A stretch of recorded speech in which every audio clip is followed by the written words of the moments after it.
Hello, everybody. Welcome to part two in our three-part webinar series where we've been discussing a combination of internal family systems or parts work, as well as kind of how we can use that model in our everyday lives to be in relationship to ourselves and the things that happen within us in a different way. And so this has all been about, for lack of a better word, self-leadership, or moving towards a different relationship with our inner self, and how we might be able to use this to create more self-awareness and healing.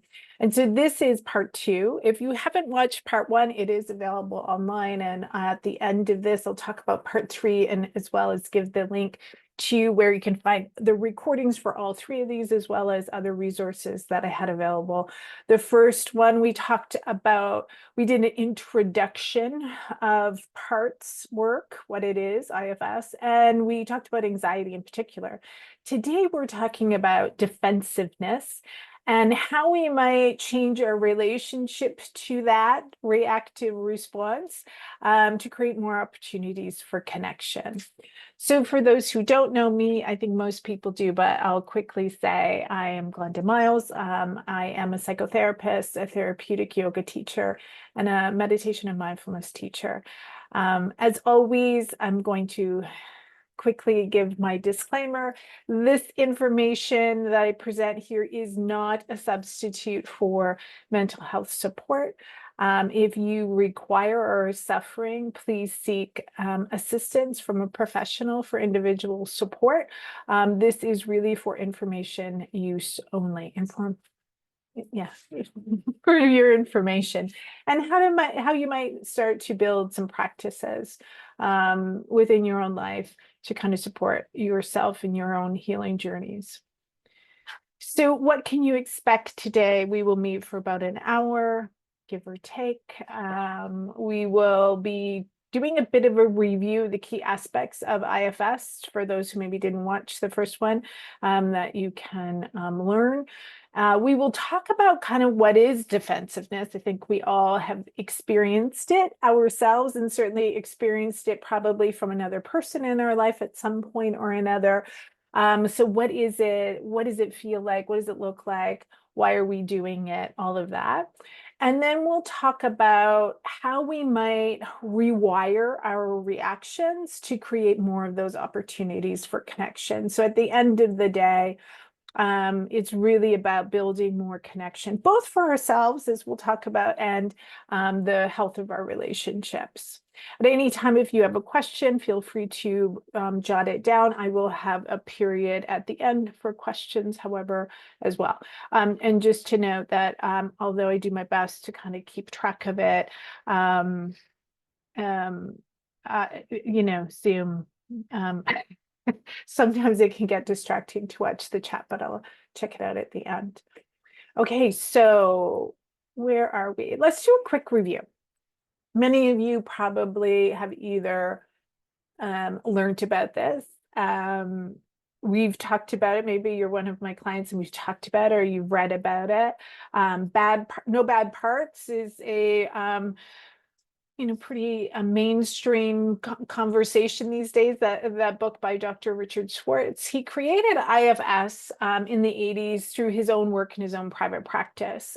He's a psychologist who was in private practice for many years.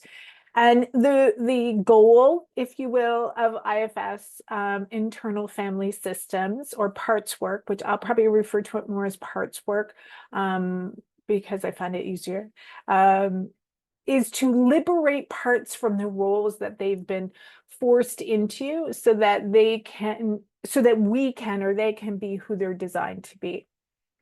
That we restore trust in self, capital S self, and self-leadership, which is really around what the focus of these three webinars is about self-leadership, right? About learning how to connect to capital S self, how to build trust with that self, and how to have self-leadership, meaning that we are acting from that self, that we reharmonize our inner system, if you will, and that we become more self-led in our interactions with the world around us, and obviously those relationships and with people who matter most to us. So what is the self? Well, firstly, let's put this, whether you agree with this or not, the premise of this conversation in terms of parts work and what we're going to be talking about is that everyone has a self, and that the self can and should lead our individual internal system, right? We want to come from this place of capital S self in terms of how we relate to ourselves, how we relate to others, and how we relate to the world around us. The self is central, it's observing, and it's a compassionate witness within us that has access to inner wisdom, love, and guidance. In mindfulness, we often talk about this observer stance or this witness presence, which would be the same thing as capital S self in this conversation. So some of the things, and I kind of talk about this at the end again, is some things that are kind of specific to IFS is not specific to, pardon me, things that we talk about self is that there's the 8 C's of it. Excuse me, I have something in my eye. It's going to bother me until I rub my eye. Pardon me. The 8 C's: compassion, curiosity, courage, clarity, connectedness, which is, of course, not only connectedness to self, but to others, creativity, confidence, and calm. And for those of you who are familiar with polyvagal or have heard me talk about it before, there is kind of an overlap often with the top, the ventral vagal part of self and this capital S self. So there's a lot of overlap in terms of that. And the 5 P's of self, right? Persistence, presence, patience, perspective, right? We're able to have that perspective, which is something that we're going to talk about a bit today as well. And playfulness, that there's a bit of that, creativity again and playfulness that we're coming from. So this is kind of the essence, if you will, of self, capital S self. And then as it relates to IFS or parts work, there are 2 types of protectors, or the parts that then get developed. There's the managers who are proactive and take a strategic approach to things. They maintain control and order and some degree of predictability to keep certain feelings and memories at bay. They anticipate potentially emotional threats and aim to prevent them from occurring in the first place. So, when we talked about anxiety, right, there's a lot of managers in relationship to anxiety to ward off, to keep these things in check, if you will. And they create rules, routines, and strict standards to avoid situations that may trigger distressing emotions. So a lot of times, right, our managers can be working really hard at keeping these things, keeping us kind of in this box, if you will, to avoid the distressing emotions that might come up if triggered. And then when we are triggered, perhaps the firefighters come in, and this is very much reactive defense mechanisms. Reactive defense mechanisms is important because this is really what we're going to be talking about when people get defensive, right? What is defensive? We feel like we're on the attack and we're going to react. And so our ability to respond rapidly by engaging in impulsive or distracting behaviors in an effort to stamp out feelings that have already been triggered, right? So in this case, the manager have been working so hard, but something kind of got out of their way, right? And triggered an emotional response. The firefighter comes in and they're just spraying water on anything to get it out. And this can seem like, or can look like, pardon me, people behaving in dramatically different or ways than they normally would. And often self-defeating, self-sabotaging ways, things that are maybe seemingly uncharacteristics. We might even say that, right? Wow, like, I don't know why I did that, right? Like, it seems so out of character for me. Fierce protective stance because they perceive an imminent threat to their emotional well-being. It's very protective, obviously. These are the two types of protectors. Their aim is to protect. And they're not thinking about the long-term consequence of their actions. They are thinking about the immediate, right? The firefighter doesn't think, oh my goodness, look at the water damage that's going to come if I'm spraying this house. They're thinking, this is a fire and I got to get it out. And so this type of protector does the same thing. It's all about the immediate, not about the long-term consequence. But again, when we think of these two manager or protector types, right, the manager and the firefighter, we want to be self-led. And when we're self-led, we both have an idea of the immediate and the long-term consequences or the long-term impact of all of the choices that we have. From No Bad Parts, Dr. Schwartz, he says, this essential self is who we really are. And what's often called awakening or enlightenment is really the embodied realization of this fact. And so really we're hoping that as we live in this world, we are challenged, right? And parts develop. We all have parts to us. And these parts, of course, can be much more triggered, if you will, and fighting those fires constantly. We're in this state of survival or constantly vigilant for what might go wrong, whether our managers are potentially being overworked or our firefighters are coming in all the time. You know, we really need to kind of find that inner harmony that was mentioned, right? So that we can be more self-led. And really, that's where we're going to talk about today in terms of defensiveness and building some relationships or looking at how we can manage our relationships with others in a slightly different way. So what is defensiveness? I mean, when we think of it, right, it's a negative defense mechanism, so a reactive way in which we can defend or protect ourselves. It's usually related to denying or deflecting a complaint to protect ourselves from the perceptions, right, of other people being that we're insufficient or wrong. So someone comes to us with a request, perhaps worded wonderfully or perhaps worded not so great, and we receive that information as criticism often, right? That we're being blamed for something. And in that criticism and blame, we're internalizing that in such a way that we react, right? That firefighter kicks into gear and we act defensively. Because we're trying to, again, level out the playing field, if you will, so that we don't have to feel what we are feeling, right? We don't have to feel the shame, the guilt, the hurt, the anger, the sadness, whatever might be coming up for us, whatever distressing emotion might be coming up. We don't want to feel that. And so we're deflecting, we're denying, we're creating the circumstances where we're putting it back onto the other person, right? And so as we think of it, there is lots of causes of this, why, where it comes from. There's a host of it. Some of these may be you, some may be, you know, at certain times of our life where we're already feeling maybe sensitive, overwhelmed, you know, stressed out. If we're feeling that way, we're more likely to feel any of these other things in terms of our defensiveness or our ability to be more reactive. So when we're thinking of it, it could be caused by feelings of inadequacy, helplessness, right?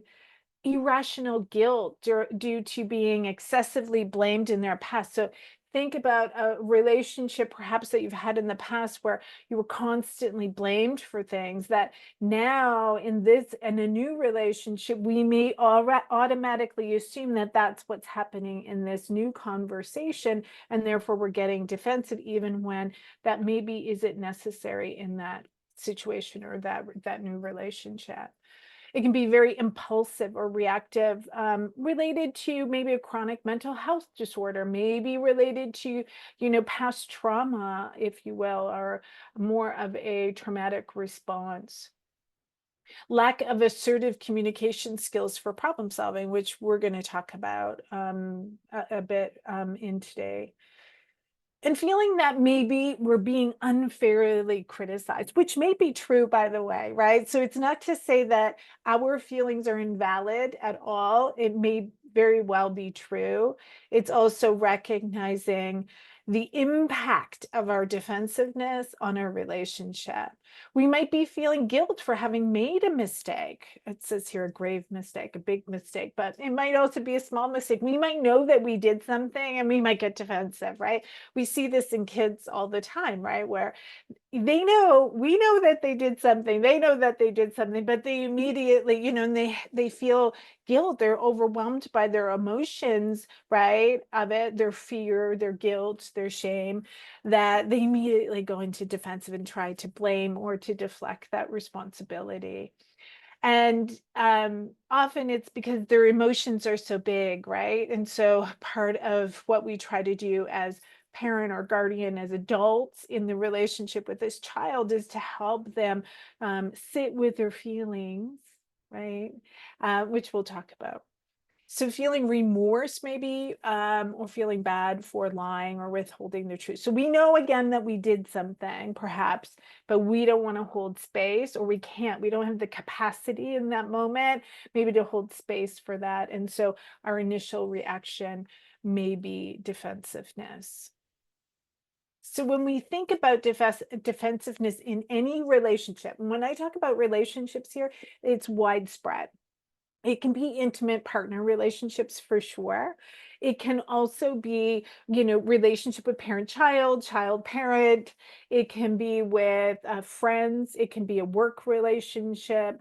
These things can come up in lots of different relationships. So I'm saying this in a very wide spreading way. Defensiveness in any relationship can be very destructive. It can be very destructive. So according to the Gottmans, and the Gottmans are, Julie and John are researchers and marriage counselors who've been studying for many years. And what they saw was that there's 4 behaviors that often are major predictors of the end of a marriage or committed relationship. And defensiveness is one of them. They call them the 4 horsemen of relationships. It says of the apocalypse, but it should actually say of the relationship. And that is criticism, defensiveness, stonewalling, and contempt are the 4 that are often predictors. And we can see the relationship between criticism, what is perceived as criticism, and defensiveness kind of going hand in hand. And so how we speak to each other is so important, but so is our perceptions of how someone's speaking to us and our reactions to that, which is very personal, given our own lived experience and our relationship to this person and the past. So damage can really be caused by defensive behavior in relationships, which can include, right, a lack of interpersonal trust. It can also prevent effective problem solving, because now we're dealing with these feelings or the deflection of the behavior and not the actual problem that may have been brought up. So when someone's bringing a request to us, right, there's a problem. But instead of dealing with said problem, we're now dealing with this back and forth. And obviously hurt feelings from every party involved at that point, because often there's this escalation then, right? Our defensive reaction to somebody else may trigger their emotional response, which causes them to be defensive and blah, blah, blah. So trigger defensiveness from the person with the original complaint. Defensive behavior is a barrier to communication. I mean, let's just sit with that for a moment. When we get defensive, we are actually putting up a wall to which limits the ability to communicate. And as we just said, also limits the ability to actually problem solve as well around what is actually going on. So let's go through some ways that we can actually start to shift this. And so I think this first one is critical for most people. And that is building the somatic awareness, or the awareness of what is happening in our own body when we are becoming defensive. So this is, there's the feelings, and then there's the behavior. And so we can often become really aware, often first of the behavior of, like, after the fact we go, oh, I did this thing, right? Whatever that is. And deflecting, blaming, shutting down, whatever that might look like, the behavior. And it's like, what we want to do is start to go, okay, how did I feel before that? We want to learn the early warning signals in our own body. And so building that somatic awareness starts to help us later on shift the rewiring that might be required.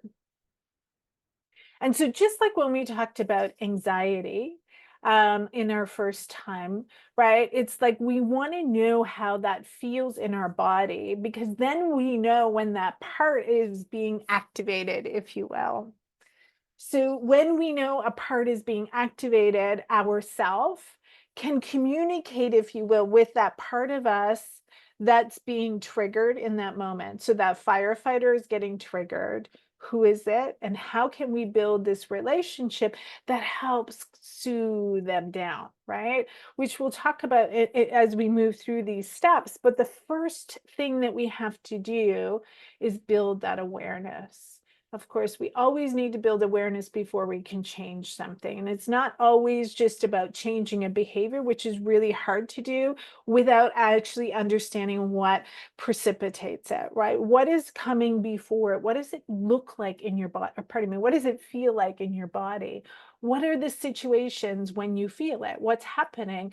Can you start to be curious about those circumstances and what it feels like, so that, again, you can learn your own inner warning signals, right? So for instance, for a lot of people, they get more and more defensive when they have less and less capacity, right, to deal with life and the challenges. So for instance, if you've worked all day and you're coming home to your partner, and your partner greets, and you're tired, and you're just like, oh, I can't wait to get home. I'm so tired. Can't wait to just relax. And you walk in the door and you're greeted with someone who said, hey, you forgot to do X, Y, and Z. And that may have been true. You may have forgotten X, Y, or Z, whatever this situation is, but you're being greeted in this moment where you wanted one thing, and the energy that you're being met with might not be in alignment with what that desire or expectation was. And so because your capacity might be in that moment, because you're tired and you've had a long day, to not be able to greet that in a way it was probably intended. And so what might you be feeling in that moment, if you've ever had that experience, right? Where you're just like, and you just don't want to deal with it, even though it might be true. You might say something like, why are you coming at me like this? You're always coming, like, you never give me 5 minutes when I get home, like, whatever that conversation might look like. And so, how we respond is our responsibility, which we'll talk about. So how can we then be with our own feelings, right? So think about how you might be feeling in that example, or another example where you get defensive. So think about a situation, think about a situation where you tend to get defensive, whatever that looks like. For me, it's usually when I'm tired, or somebody wants to have like my husband wants to have a conversation when I really just don't want to have that conversation at that time, right? And navigating that. And so then it's like, how can I be with my feelings? How can you be with your feelings? How can you be with these big feelings of guilt or hurt or shame, right? How can we learn to be with our emotions and not push it off? So this relates back to what we talked about with anxiety again, where it's like, if you're feeling those feelings of anxiety, how do we learn to be with them? How do we learn to navigate our relationship with our anxiety and self-soothe, right? So that we're then rewiring our own relationship with those feelings. I jokingly, if anybody saw Inside Out 2 and anxiety, right? Our relationship to these things, to these emotions, can really start to shape the fact that these firefighters or managers don't have to work quite so hard, right? We're befriending them, we're giving space to these feelings a little bit more than maybe we were capable of before. First, we have to become aware of it. Second, we have to allow space for it, whatever that might look like. And for many people, that might be like having pardon me, being in relationship with another person to go, hey, I know that you need to talk about this right now. I need 5 minutes, right? Can we have a timeout and to even have this so you can kind of be with your own feelings about it so that you're then communicating those feelings in a different way than that reactive. So we want to avoid acting on our feelings. So we want to be with our feelings. We want to express those feelings, but we don't want to act out because of those feelings, right? Because the reactive nature of our behaviors when we're coming from that place of feelings or dismissal of those feelings, which is often the case, right, is usually what causes problems in the relationship. Your feelings are not the thing that's causing the problem. And of course, we want to be able to take responsibility. Take responsibility. When we think about what responsibility is, it's our ability to respond in a situation, right? Can we start to rewire our reaction to something by deciding to change it up? By going, oh, normally I would do this, right? But I now know my early warning signs. I know the situations where I'm likely to do that. So I'm going to change how I interact with this situation and take responsibility for maybe the impact your words or your action had on the other person, which we're going to talk about in a second here. I think it's very important to always understand the difference between intention and impact. I've noticed that when people get defensive, they become very focused on their intention, right? So either we're deflecting or we're kind of rearranging the narrative, if you will, to be about, well, I didn't mean to, right? And we're not taking responsibility for the impact. And intention is important, but so is impact when it relates to relationships, right? And we have to understand that we have the luxury of knowing what our intention is. The other person only knows the behavior and the impact that behavior had on them. They do not have the luxury of living in your inner world and knowing what your intention was. And so even though we might have intended something positive, the impact of that might have been negative to the other person. And those two truths can need to be learned and held at the same time. And that can be a challenge for many people. That's kind of what we're going to talk about in the next, I think it's the next slide. Yes. So what we really want to be able to do is in those moments is to learn some new ways to communicate and new communication skills to really learn how to navigate this.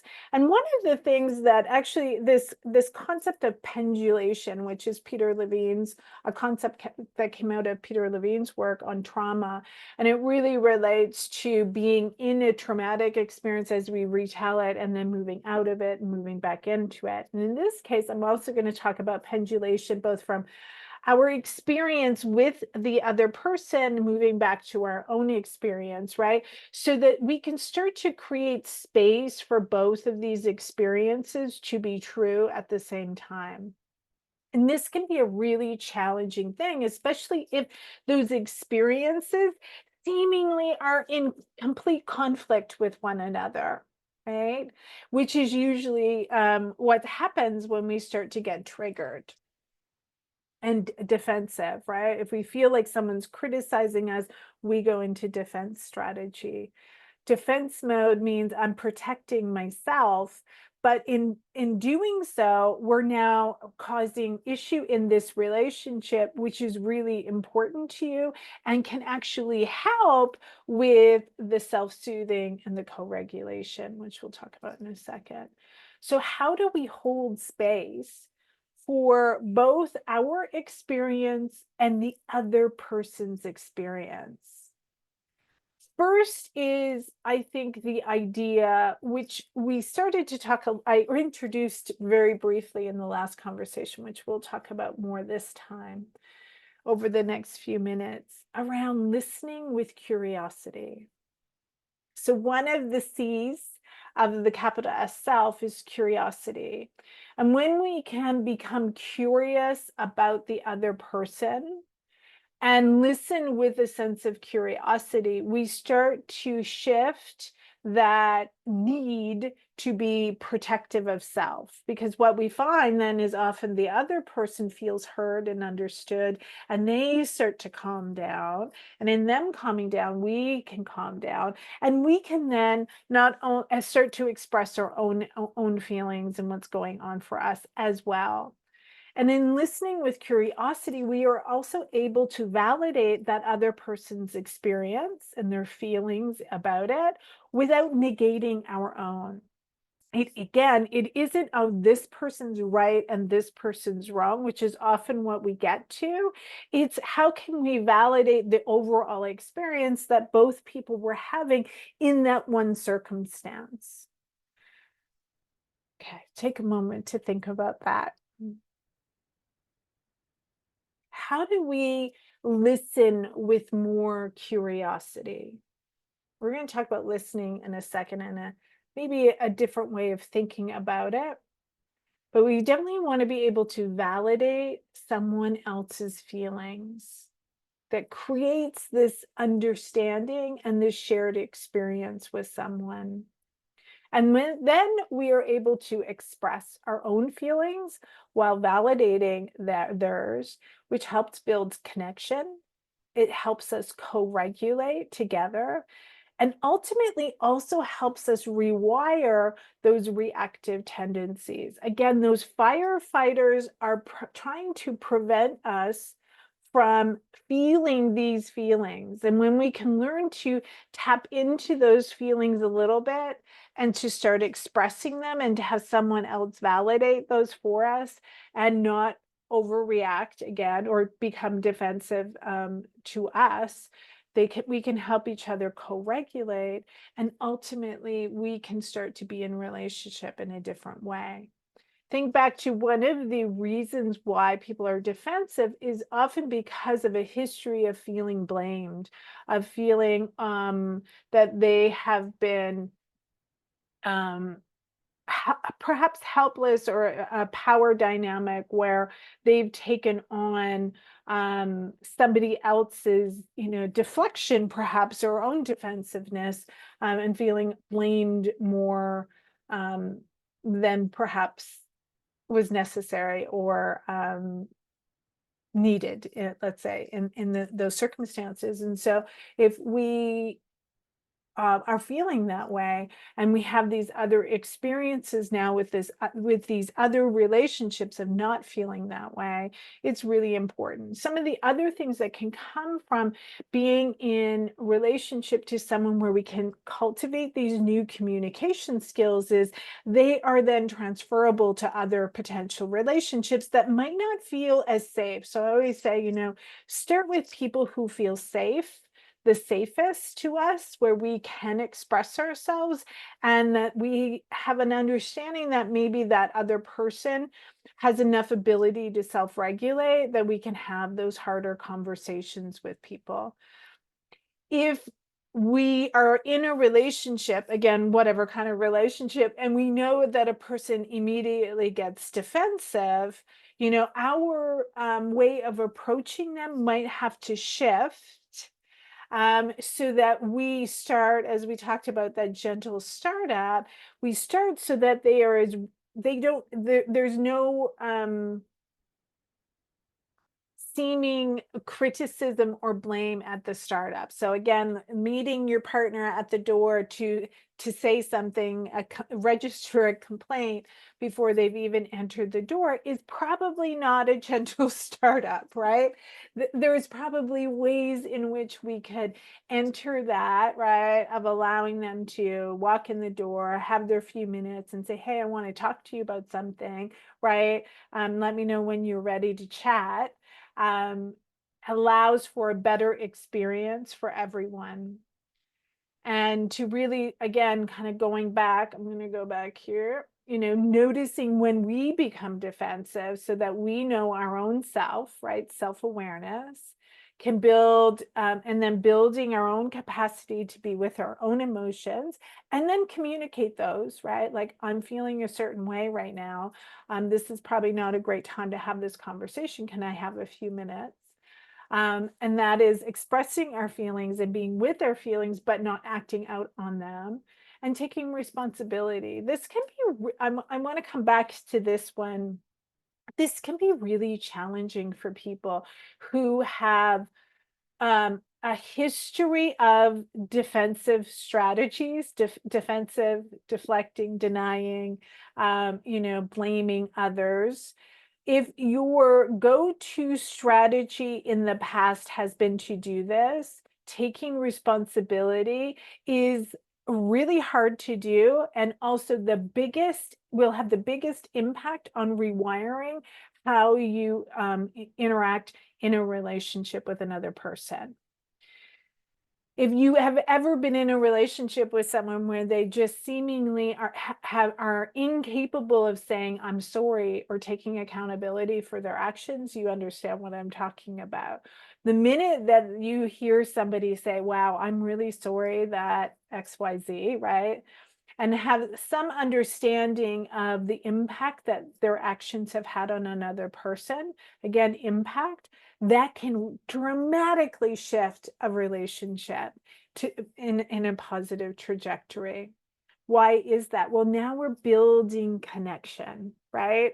The wall, that defensive behavior being a wall to communication. Once we take it down, now we're able to communicate. We're able to really be in the experience together, even though my interpretation of this experience and my perception of it might be very different than yours. Again, going back to this idea of self-leadership, I'm going to go back here. Self-leadership, right? That the self-leadership is observing, right? Both internally, what's going on inside of us, and in the other person and in the relationship. But it also allows us to access love, compassion, and another level of wisdom that may not be and probably isn't possible when our parts are engaged and leading. So when our parts are leading, what are they doing? They're either doing one of two things. They're maintaining control and predictability and establishing and really protecting the rules, if you will, or they're just being incredibly reactive and trying to do anything at all to not make us feel a certain way. And so our job is really to recognize these parts and to allow ourselves to move into a more self-led system. And when we are able to do that, we are able to be in relationship to those who matter most to us, again, whether that's at home or at work or in their communities, in a much different way. So let's talk briefly about listening. So when we think about listening, I love this. I do have this, by the way, as a handout on the website that you can download.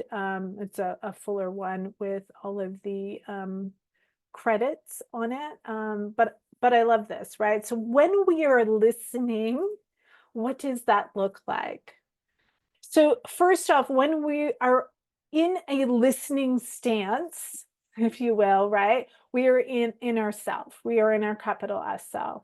We have awareness, we have presence, we have a curious mind, right? A don't know mind, or being curious, and we're observing.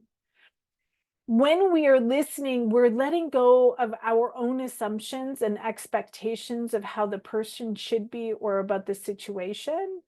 We are not needing the person to change for me to be okay, but allowing them the space to be however they are. We're able to accurately reflect what's being said. So, if you've ever done any listening or communication, it's also about like giving back to the person. This is what I'm hearing you say. Is this true? And learning how to accurately reflect that. We're staying centered and clear and calm and connected to the person sharing. We're occupying that mind of curiosity. We're consistently bringing back our attention back to the person when our mind wanders, which it will, just like in meditation. Our mind, it is not about not having the mind wander. The whole learning about meditation, right, is about recognizing when it wanders and bringing it back.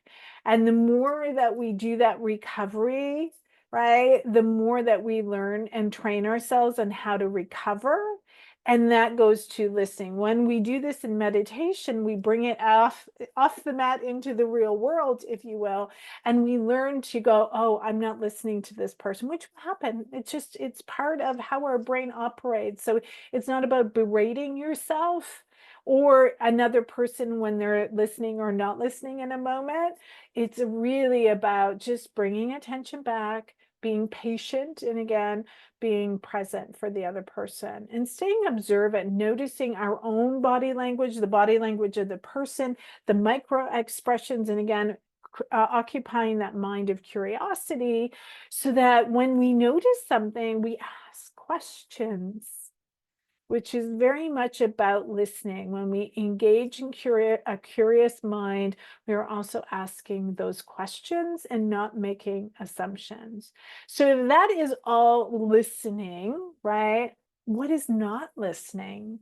And those are all of the things that are on the outside. I'll talk about a couple, right? When we make assumptions about someone, when we're emotionally oblivious to a person's vulnerability in a moment, when someone is maybe like really opening up. Like imagine if you've been defensive, if you're the person in the relation, not that you both probably are, but in this moment that you've been defensive and you go, hey, I know I was just really defensive, and you explain perhaps how you were feeling in that moment, which might be a really hard thing for you to do in that moment. You're being vulnerable. Imagine if you did that and the other person just disregarded it, right?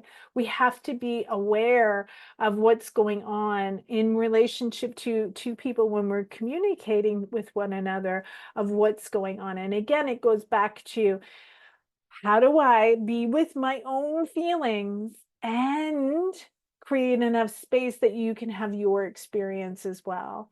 And that takes practice. It takes practice to be there. Trying to change people's emotions rather than just being with them, right? Invalidating, dismissing, hijacking the story to make it about you, offering an opinion with very little context, or understanding the context, right? Assuming that we know, oh, this person wants this. I think we've all heard at this point, there's two types of conversations. One, I'm seeking comfort. The second, I'm seeking solutions. And so when we're talking about when we're listening and in this mode, right, that's a great question to ask. What are you looking for? Do you just need me to support you right now and hear you? Or are you really looking to solve a problem? So, that obviously, if someone says, I'm looking for help in problem solving, then it becomes the focus becomes the problem, not the interaction between the two people or how that might make us feel. Okay, so I just want to check in and see if there's any questions about that. I'm going to quickly look here. Oh, come on. I think I have yeah. I think that's hopefully self-explanatory. So I'm not self-explanatory, but I hope I explained it. So when we go back to how to overcome our own defensiveness and to create more opportunities for connection, again, it really goes back to, I think, building this somatic awareness of what's going on for us and learning then some of the tools for being with those big emotions or being with the feelings that then come up and are being held in our body. And so when we're able to do that and build in those, early warning signals and then the subsequent action steps that we can take, again, it really goes back to how do we embody, somatic awareness, how do we embody the self-leadership, the compassion, the curiosity, the courage, the clarity, the connectedness, creativity, the confidence, and the calm. And so part of it is, of course, recognizing the feelings that might be present that might be related to a part or a protected part that's being activated in that moment. But it's also equally important to know what it feels like to be in our capital S self, what it feels like to be in our compassionate, witnessing self. And so when you start to think about these 8 C's, I want you to start to think of an experience or a time in your life where you felt that. When do you feel most in your capital S self? What are the circumstances that surround that? And it might be really inconsequential or simple things, which I don't think actually are. Like for me, it's like, I know I have to have had a good night's sleep. If I'm really tired, I'm less likely to be in this space. So, taking care of my overall health and well-being. Am I fed? I think it's HALT, right? Hungry, angry, lonely, and tired are often, those things like, okay, have I eaten? Have I, had a moment to connect with somebody who matters to me? Am I tired? What are those conditions, if you will, that keep you out of it? But also, what happens when we have all those things? What are the circumstances? And when we can register one of those moments in our life, we can go back to, okay, what do I need to do to make sure that I do as much as possible or that's in your control to be in yourself, capital S self, and to lead from that place. And creating those circumstances is super important from a place of connectedness, because we know when we feel more connected, we are also more at the top of the ladder, or from a polyvagal perspective, or from a self. So we're more likely to be self-led when we have periods of connectedness. When we have periods of connectedness, that means that we probably aren't being defensive, right? We're being able to communicate more clearly and create space for both parties' experiences and emotions. And when we're not feeling defensive, our parts are probably not as activated. And so, what are those circumstances, and how can we ensure that for the most part, we are creating enough of the circumstances in our life to ensure that this exists, or at least possible is possible? as we move into this next conversation, we're moving now. So we started talking about anxiety. I introduced the idea of listening. This was really around shifting our relationship to other people, building that somatic awareness of how that defensiveness or reactivity might come up, and how we can build more moments of connection with each other.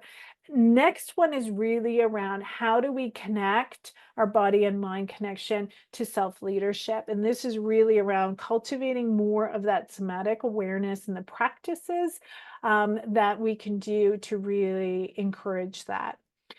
It will be on September 18th. As always, it will be free. This is the website address on my website. By the way, if you don't need to write this down, if you go to glendamiles.com, it's under resources, and it's the embodied self webinar. The last one is there.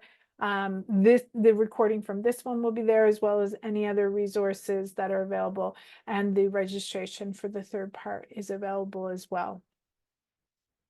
As well, I'm going to be doing a 4-week series in September, Wednesdays in September, though it'll be live, but also recorded for those who can't attend live. I think it's at noon my time, which is 2 p.m. Eastern time. If you're in another time zone, don't know what that is. You know, you can kind of go from there, but it's a 4-week program where we both in session as well as outside the session are really exploring and practicing these body-mind connections, self-regulation, emotional maturity, and self-leadership. It's really around, I mean, the title of it is Befriending Your Nervous System, because I think when we can cultivate this different relationship with our inner world, we can, of course, be in relationship to other people and the world around us in a much different and healthier and more connected way. So I thank you. If you want to register that as well, the website's there, and it's also on the website. I thank you. I leave a couple of minutes here for questions if anybody has them. Otherwise, I thank you so much for being here, for joining me for this second in our series. I hope it was helpful. I will see if there's any questions, which I don't think there are. Oh my goodness, do I not have? I think I have it on. Yes. Well, if you do have any questions, feel free to email me as well afterwards. I'm happy to answer any questions or direct you to any other resources. There will also, as I said, there's other resources available on the website with these recordings. So thank you, and thank you for being here.